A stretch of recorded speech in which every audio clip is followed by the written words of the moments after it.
No heippa dei, rakkaat kuulijani. Mä tiedän, hei, että olette ihan kauhuissa. Meinaaks toi Auvo heittää nyt pelkkä tämmöstä niinku asiaprokkista ja jotain musaa aina väliin, hei? Te ajattelette, että mitä Auvo, et sä meinaa heittää niinku ollenkaan urheiluprokkista meille. No älkää pelätkö, eihän Auvo mikä mäntti ole, hei. Vaikka vähän korni välillä onkin.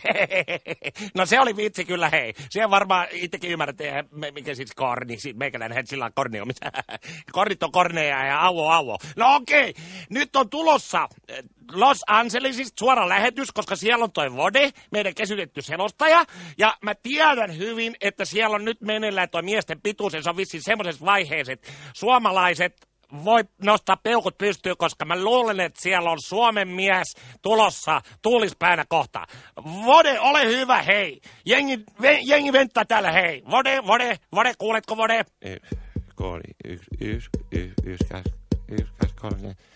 Kuule, Auvo. Kuulepa, mitä onks,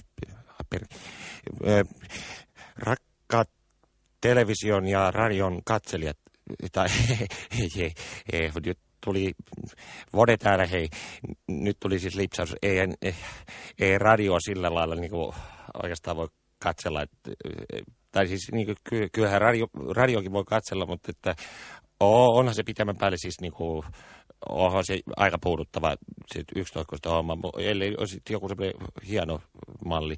No niin, täällä Los Angeles, eli tämä Enkelten Lakso. Olemme täällä Los Angelesin stadionin Noidan kattilassa. Täällä on jumalaton viilis. Pituushyppy on mennyt nyt siihen pisteeseen edennyt, että on enää yksi hyppy suorittamatta. Kaikki nekrut ja jinkkarit on jo oma osuutensa tehnyt, ja tässä yön kuumuudessa on enää Suomen Valtte Laapotin hyppy.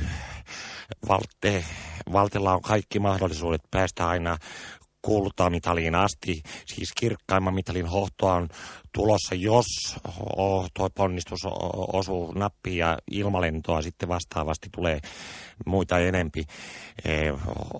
Täällä kansa on aivan hiljaa, jännitys on noussut kattoon, tai siis täällä ei tälle kattoa ole siis niinku muuta kuin A-katsomossa, ja sitten tuolla C-siiven päällä on semmoinen katos kanssa, mutta jännitys on kuitenkin noussut hyvin korkealle. Laapotti on tuolla lähtöpaikan luona, hän keskittyy, hänellä on vielä verrarit päällä. Ei ole sillä lailla kiirettä vielä mitään, tämä jumalaton jännittävää. Laapotti pitäisi hypätä semmoinen 8.13 riittäisi kultamitalliin.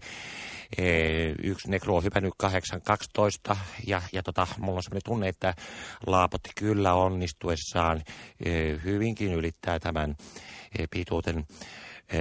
Laapotti huojuu tuolla lähtöpaikalla noin. Nyt hän ottaa verrarit pois ja siellä on toiset verrarit alla. No hän ottaa nekin pois. Oho, siellä ei ollut mitään. Nyt Laapotti vetää ne takas.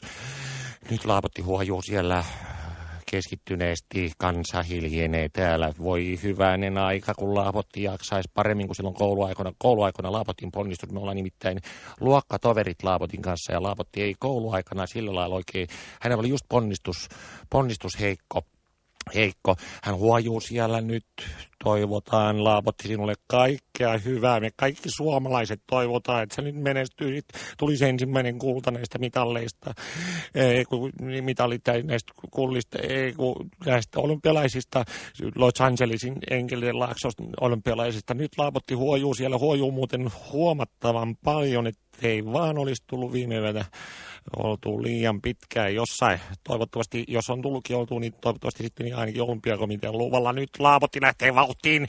Hän nostaa jalkansa valtavan korkealle. Laapotti, toivomme, että sinun askeleesi osuvat kohdalleen. Laapotin ponnistus. Jumalattoman korkealle lentää Laapotti. Hyvä Valtte. Kansa nousee ylös. Laapotti on vieläkin, kuulkaa, ilmassa. Tästä tulee valtava hyppy. Hän saa ikään kuin ilmaa siipien alle tai kainaloihin silleen. Laapotti on vieläkin ilmassa. Tämä tulee mestarillisesti, tulee Laapotti. Vieläkin, kuulkaa, leijuu siellä kerta kaikkia. Kansa huutaa. Kansa on noussut ylös, heittävät kaikki viinamukinsa, putelit lentää ilmassa. Kansa aivan innossa, Laapotti lentää vielä. Tästä tulee Valtte. Ei perkele, 5.16, ei riitä. Kadonneen levyn metsästyksen toisen tunnin avasi ajankohtaisesti suoraan Los Angelesista tosin vuonna 1984 Wode, joka oli Auvon ja Kultsin kavereita, eli yksi monista Vesa-Matti Loirin hahmoista.